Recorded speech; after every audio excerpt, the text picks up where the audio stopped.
तो लिखिए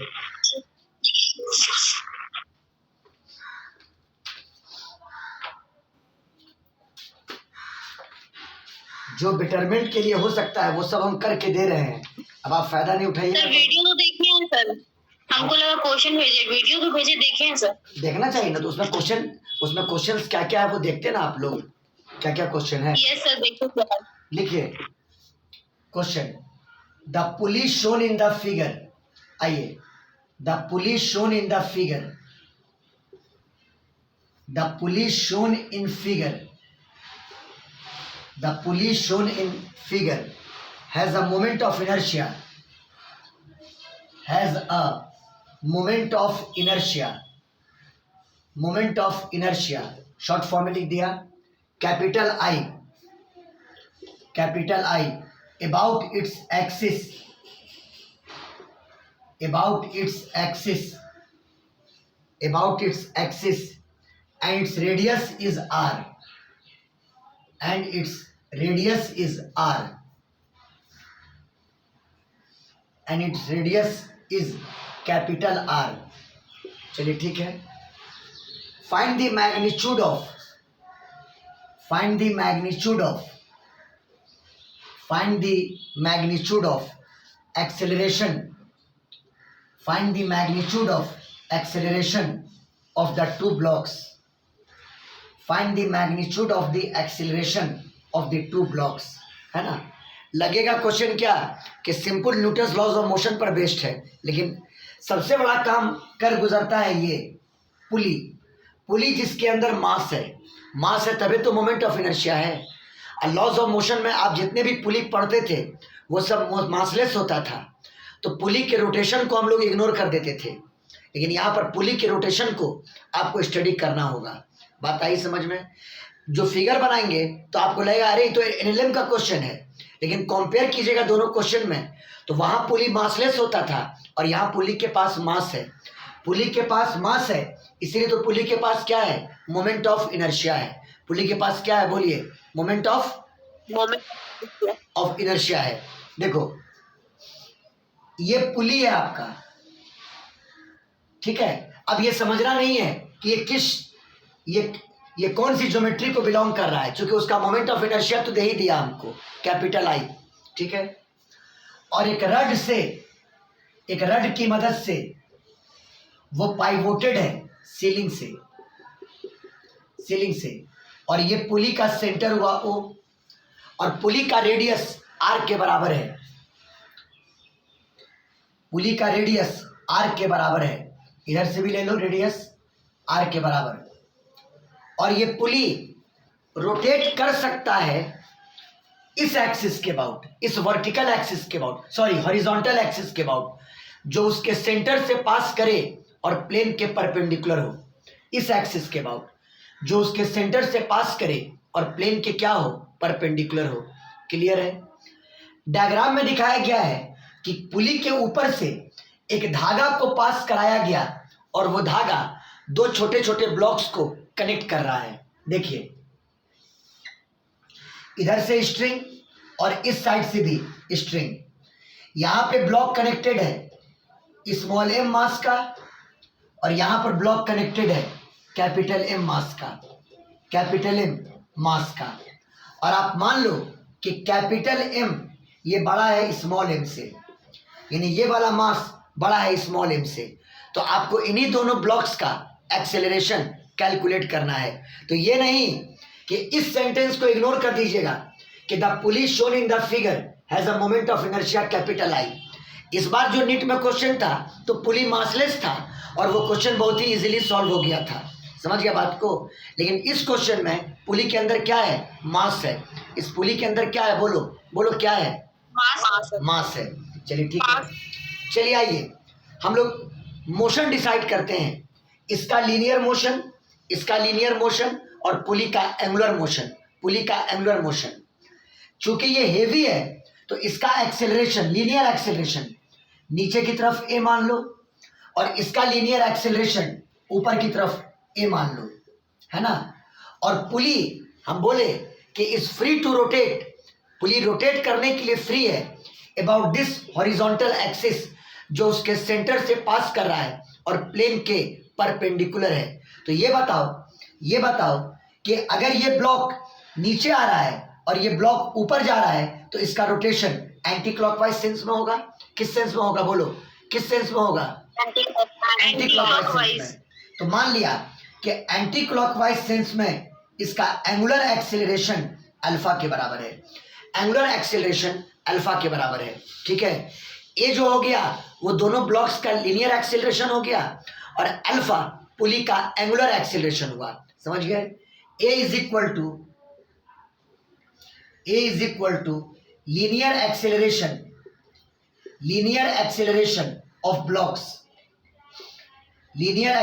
of blocks, दोनों ब्लॉक्स का नाम दे दो ना, इसका नाम ए और इसका नाम बी, अब पुली का नाम पी दे दो, और alpha is equal to angular acceleration of pulley, alpha is equal to angular acceleration of pulley. बोलिए क्लियर, बोलो बाबू लोग। हाँ, अब कहोगे sir what was the difference between those two questions, one in Newton's laws of motion and another in rotational mechanics. यहाँ pulley के अंदर जब मास है तो ये जो सिंगल थ्रेड है, हालांकि थ्रेड मासलेस है, लेकिन पुली के दोनों साइड टेंशन अलग अलग होगा। टेंशन क्या होगा बोलो, टेंशन क्या होगा? अलग अलग होगा। और यही पुली अगर मासलेस होता और स्ट्रिंग लाइट है तो हर जगह उस साइड भी और इस साइड भी टेंशन की वैल्यू क्या होती? सेम होती। बोलिए समझ में आया? बोलिए बाबू। हाँ, तो इस साइड मान लो कि टेंशन T1 है और स्ट्रिंग के इस साइड मान लो टेंशन T2 है। आप क्यों अवॉइड कीजिएगा इस सब क्वेश्चन की प्रैक्टिस कर लीजिए, बहुत काम आने जा रहा है। समझ गया बात को? चलिए, तो धागा के इस साइड मैंने टेंशन T1 मान लिया और धागा के उस साइड मैंने टेंशन T2 मान लिया। चलिए, सबसे पहले हम ए ब्लॉक और बी ब्लॉक पर एनएलएम लगा करके वो इजी काम खत्म करते हैं। तो ब्लॉक ए पर नीचे लगेगा mg,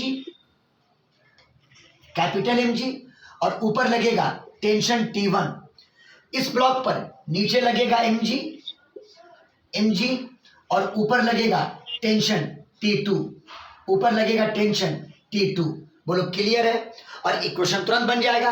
अगर ए पर एनएलएम लगाएंगे वर्टिकली डाउनवर्ड डायरेक्शन में तो mg माइनस T1 बराबर m इंटू ए, और अगर बी पर लगाएंगे एनएलएम वर्टिकली अपवर्ड डायरेक्शन में तो बोलो क्या बनेगा? T2 माइनस mg बराबर m इंटू ए। ये सभी याद है कि नहीं है? बोलो। हाँ, चलिए, एनएलएम ऑन ए पर अगर हम एनएलएम लगाए तो बोलो इक्वेशन क्या बनेगा? mg माइनस T1 बराबर m इंटू ए। mg माइनस T1 उतना अब लिखना की जरूरत नहीं है, बराबर m इंटू ए। और इक्वेशन नंबर फर्स्ट, और अगर एनएलएम हम लगा दें बी पर तो बोलो इक्वेशन क्या बनेगा? T2 minus mg, capital M small m का फर्क रखिएगा, T2 माइनस mg और ये बराबर m into A. Equation number second. चलिए, मैंने इस पर और इस पर एनएलएम अप्लाई कर दिया, स्क्रीनशॉट लीजिए।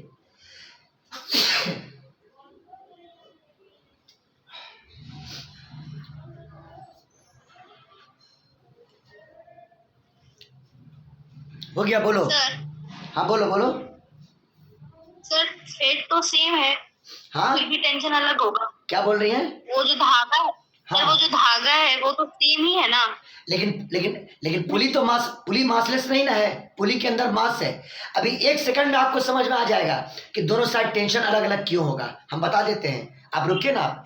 एक साइड में एक मिनट पता चल जाएगा कि पुली के अंदर टेंशन, धागे के दोनों साइड टेंशन अलग अलग क्यों है। आप देखिएगा, क्लियर है? हाँ, पुली मासलेस होता, इधर भी टेंशन टी लेते, इधर भी टेंशन टी लेते, क्योंकि स्ट्रिंग भी मासलेस है।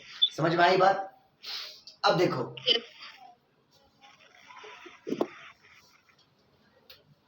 इस इक्वेशन को बचा के रखते हैं, दोनों इक्वेशन को।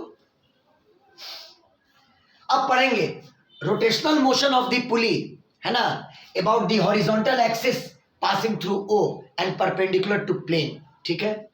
Now rotational motion. Now rotational motion of pulley about horizontal axis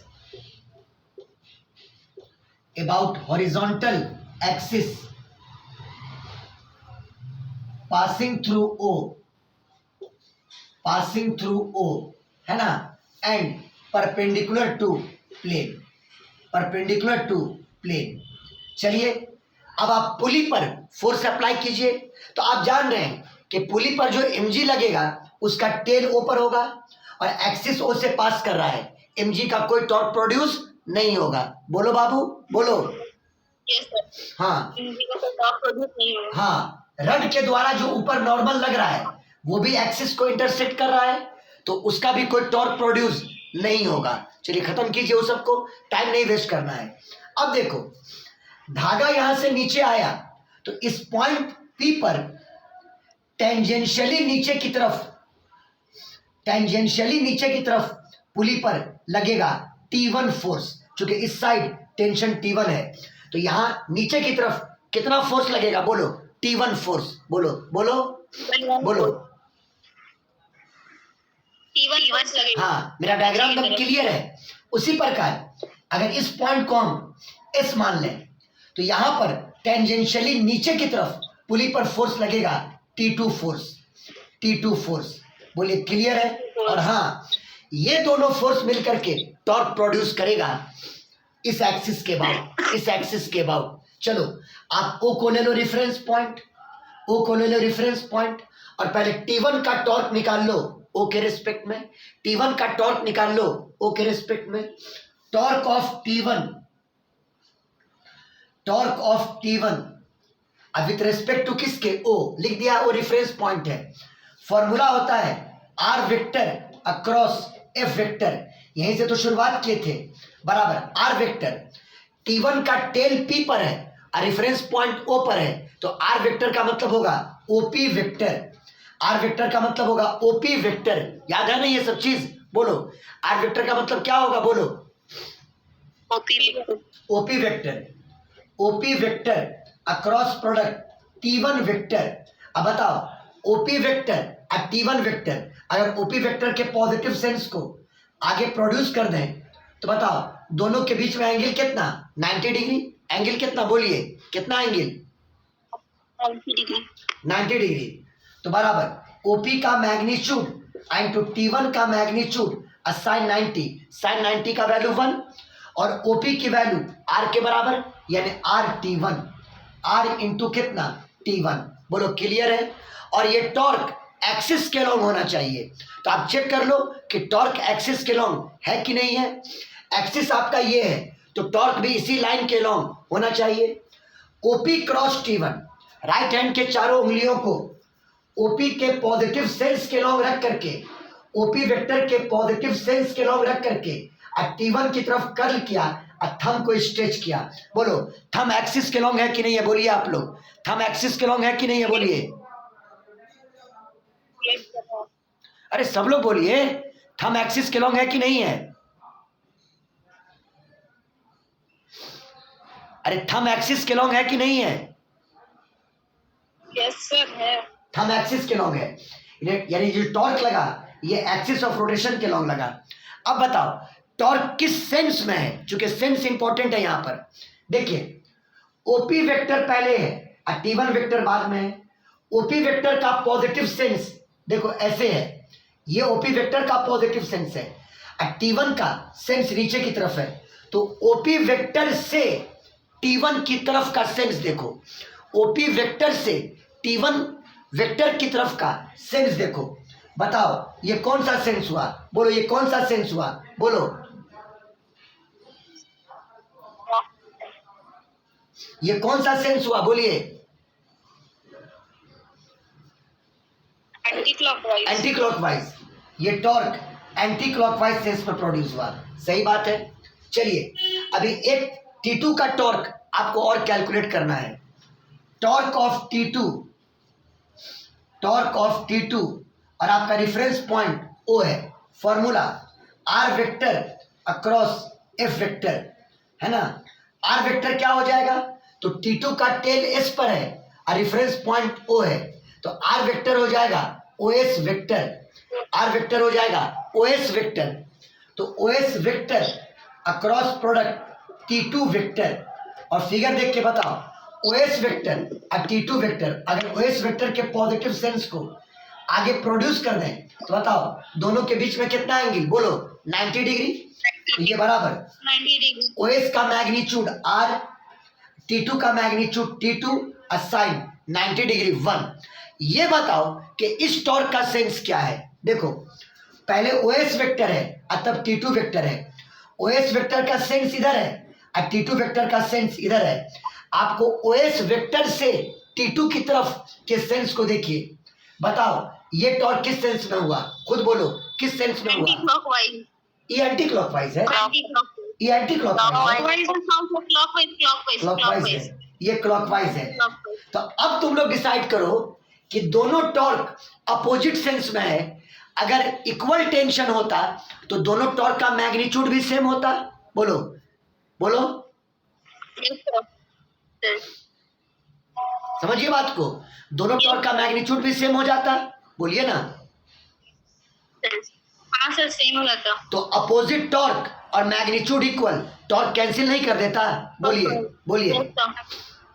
yes sir cancel हो जाता, टॉर्क कैंसिल कर देता है एक दूसरे को। बात आई समझ में। इसीलिए दोनों तरफ टेंशन क्या होगा, टेंशन क्या होगा, बोलो अलग अलग अलग अलग होगा। समझ में आ गया बात। हाँ लेकिन अब एक इम्पोर्टेंट बात, आपने जो एंगुलर एक्सीलरेशन लिया है वो किस सेंस में लिया है, बोलिए किस सेंस में लिया है, एंटी क्लॉकवाइज। तो आप भी नेट टॉर्क लिखिए एंटी क्लॉकवाइज सेंस में, आप भी नेट टॉर्क लिखो एंटी क्लॉकवाइज सेंस में। टॉर्नेट एंटी क्लॉकवाइज सेंस में। चलो बोलो कितना होगा। तो जो क्लॉकवाइज है उसको नेगेटिव कर दो और जो एंटी क्लॉकवाइज है उसको पॉजिटिव रखो। तो एंटी क्लॉक ये है तो ये पॉजिटिव लो RT1 और जो क्लॉकवाइज है उसको नेगेटिव कीजिए -RT2। अरे इससे बहुत सारे सवाल का आपका ये खुलेगा, समझ गया बात को, गेटवे है ये बहुत सारे क्वेश्चंस का। R को क्या करें, बोलिए R को क्या करें, कॉमन, R को कॉमन निकाला, अब ब्रैकेट में T1 - T2 क्लियर है। और अब यूज कर दो Newton's law of rotation. Tau बराबर कितना, बोलिए टॉ बराबर कितना, I alpha. Since tau is equal to I alpha, इसका मतलब कि R इंटू T1 - T2 और ये बराबर I into alpha. Equation number कितना, थर्ड। इक्वेशन नंबर कितना, थर्ड। लेकिन याद कीजिए परसों वाले क्लास में मैंने सिखाया था कि चूंकि स्ट्रिंग पुली पर स्लिप नहीं कर रहा है तो क्या बोले थे, अगर ये डी थीटा एंगल से रोटेट करेगा तो ये RD थीटा से नीचे जाएगा, वो याद है, बोलो। अगर ये डी थीटा एंगल से रोटेट करेगा तो इसका लीनियर डिस्प्लेसमेंट dy, अगर dy मानेंगे तो dy बराबर हो जाएगा RD थीटा, हाँ, और फिर dy/dt बराबर RD थीटा बाई dt। और ये हो जाएगा ब्लॉक्स की लीनियर वेलोसिटी अब बराबर R पुली का एंगुलर वेलोसिटी यानी v बराबर R ओमेगा। और फिर दोनों तरफ टाइम के रेस्पेक्ट में डिफरेंशिएट करोगे तो a बराबर R अल्फा आ जाएगा। a बराबर क्या आ जाएगा, R अल्फा। बोलिए क्लियर, बोलिए। और ये इसलिए होगा क्योंकि string does not slip over the pulley, string does not slip over the pulley. Since string does not slip over pulley, string does not slip over pulley, आपका A बराबर होगा R इंटू अल्फा। मतलब blocks का linear acceleration बराबर पुली का radius into पुली का angular acceleration, A बराबर R alpha. चलिए ये इक्वेशन नंबर 4। और इस प्रकार आपको ये 4 इक्वेशंस मिला, 1 2 3 और 4। चारों को सॉल्व करके आपको ए निकालना है, यानी दोनों ब्लॉक्स का लीनियर एक्सेलरेशन आपको कैलकुलेट करना है। अब बताओ ये कॉन्सेप्ट क्लियर हुआ कि नहीं हुआ इस तरह क्वेश्चन का, बोलिए। Yes sir. हाँ, यस सर। अब इससे हाई प्रोफाइल क्वेश्चन रोलिंग से पहले में अब कुछ नहीं हो सकता है, समझ में आई बात। चलिए सिंप्लीफाई किया जाए। पहले तो अल्फा को यहाँ से एलिमिनेट करके यहाँ डाल दो थर्ड इक्वेशन में। यहाँ से alpha is equal to a by r, इसको पुट करते हैं, put in equation number third, इसको पुट किया जाए इक्वेशन नंबर थर्ड में, तो are into T1 minus T2 बराबर आई, और अल्फा की जगह पर ए बाई आर, और यहाँ से T1 माइनस T2 बराबर आई ए, आर नीचे आया तो आई ए बटा आर स्क्वायर, इसको मान लिया इक्वेशन नंबर 5, इसको मान लिया इक्वेशन नंबर 5। अब कुछ ऐसा करो कि 1 और 2 को सॉल्व करें और 5 से कंपेयर करके हमको ए का वैल्यू आ जाए। तो मेरे जहन में क्या बात आती है कि 1 और 2 को ऐड कर दीजिए, 1 और 2 को आप ऐड कीजिए, कुछ ना कुछ रास्ता निकल जाएगा आपको। 1 और 2 इक्वेशन को ऐड कीजिए। तो पहले स्क्रीनशॉट ले लो।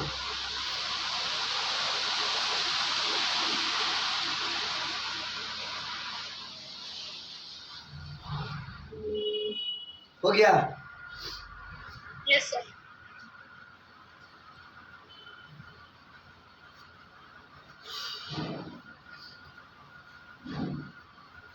इक्वेशन 1 और 2 को ऐड किया, एडिंग 1 एंड 2, एडिंग 1 एंड 2। चलिए जोड़ते हैं, LHS को LHS से और RHS को RHS से। mg minus T1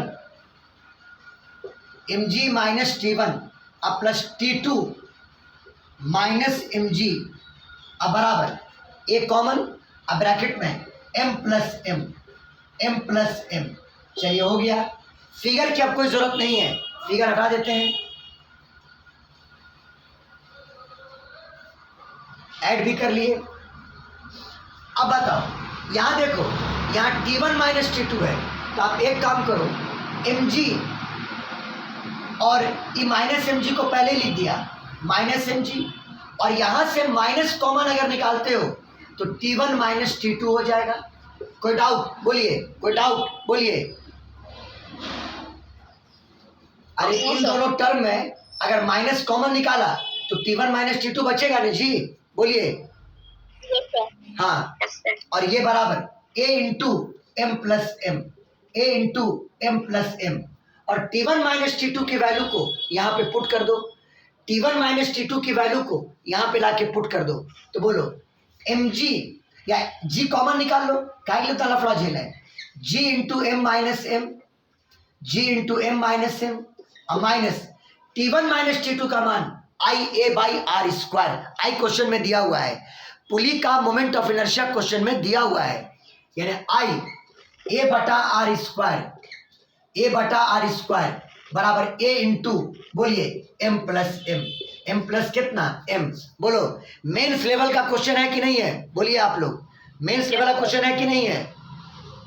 yes sir. हाँ, और अब इस टर्म को उधर ले जाइए, ये कॉमन हो जाएगा, g into M minus M, और ये बराबर a into m plus m अब प्लस आई ए बटा आर स्क्वायर, आई ए बटा कितना आर स्क्वायर, और क्या कॉमन निकालने, ए को कॉमन निकाला और ब्रैकेट के अंदर m प्लस एम अब plus I upon r square. बोलिए क्लियर है? और यहाँ से a का वैल्यू आ जाएगा, सॉरी आर स्क्वायर, और यहाँ से a का वैल्यू कैलकुलेट हो जाएगा, a बराबर g into M minus m अब बटा m plus m into I by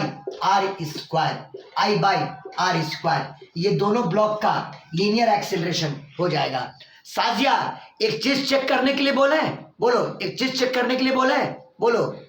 sir yes sir बोलिए। याद करो एनएलएम में जब हम पढ़ाते थे मास पुली सिस्टम, जहां पुली मासलेस होता था और इस तरह का दो ब्लॉक लेते थे, सुनिएगा एक मिनट, एक का मास हम मान लेते थे m1 और m2, अब मान लो m1 बड़ा है m2 से, और वहां पर पुली मासलेस होता था तुम आई को पुली मासलेस मतलब आई का वैल्यू 0 कर देना, आई का वैल्यू 0 कर देना। हाँ।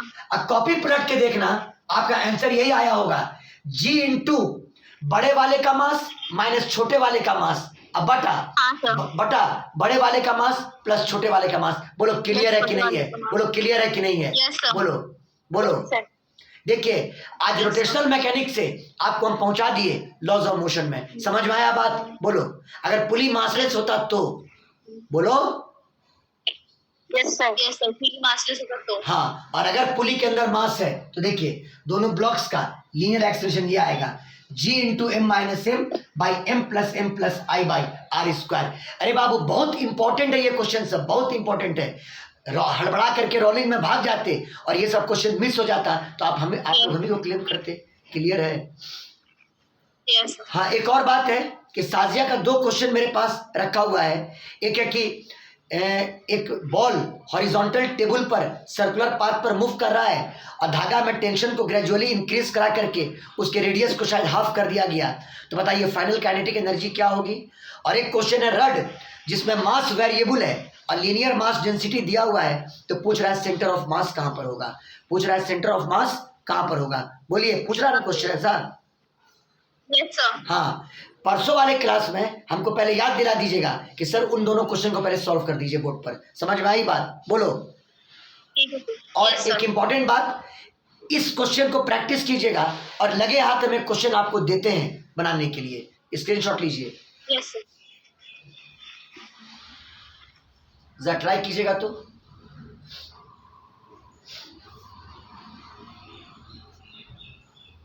हो गया? Yes sir.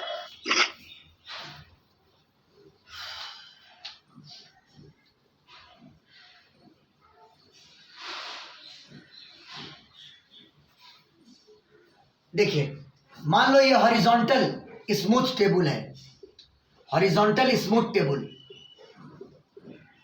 NLM simple NLM में मत चले जाना, हॉरिजॉन्टल स्मूथ टेबल। यहां से एक रड लिया और एक पुली को पाइवोट कर दिया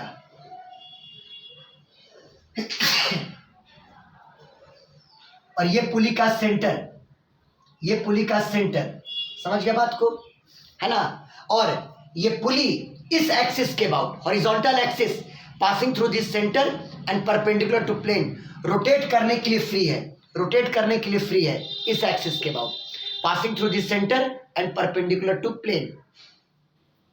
और मान लो टेबल पर एक छोटा सा ब्लॉक है, इसका मास m, इसमें स्ट्रिंग कनेक्ट किए और पुली पर ले गए टेंजेंशियली और यहां से स्ट्रिंग को नीचे लाए और एक और ब्लॉक को कनेक्ट कर दिए। इसका भी मास आप मान लो m के बराबर, कोई दिक्कत नहीं, दोनों का मास इक्वल मान लो। और पुली का अपने एक्सिस के about moment of inertia capital I मान लेना, है ना? The moment of inertia of the pulley, the moment of inertia of the pulley, the moment of inertia of the pulley about its axis, about its axis, about its axis is capital I। समझ गया बात को? आपको निकालना है दोनों blocks का linear acceleration क्या होगा। आपको क्या निकालना है? बोलिए बोलिए, क्या निकालना है? दोनों ब्लॉक का लीनियर एक्सेलरेशन। हाँ, find linear acceleration of both blocks, find linear acceleration of both blocks, find linear acceleration of both blocks. दोनों ब्लॉक्स का लीनियर एक्सेलरेशन आपको कैलकुलेट करना है। बनाइएगा इसको आज और हमको भेजिएगा बना करके, बन जाएगा अब इंशाल्लाह। ठीक है? बोलो बाबू लोग। Yes sir. स्क्रीनशॉट ले लो।